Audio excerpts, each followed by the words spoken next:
We're going to be manual muscle testing the Pronator Teres.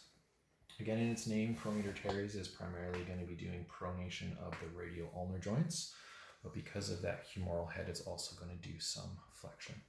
So I'm going to start with you in a supinated position. You're going to turn over to pronation and then flex at the elbow. Excellent. So that is the active component, or the A-ROM. Now I'm going to take her into a elbow bent, so we want some flexion included in it, and I'm going to be placing my thumb and resting it along the radius without including her wrist or hand in this.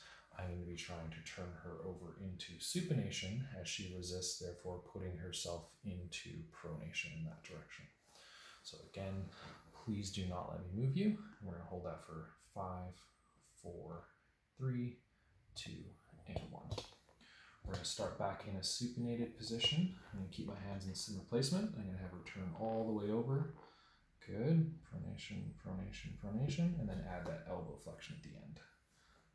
Good. Let's do that one more time. Push all the way over.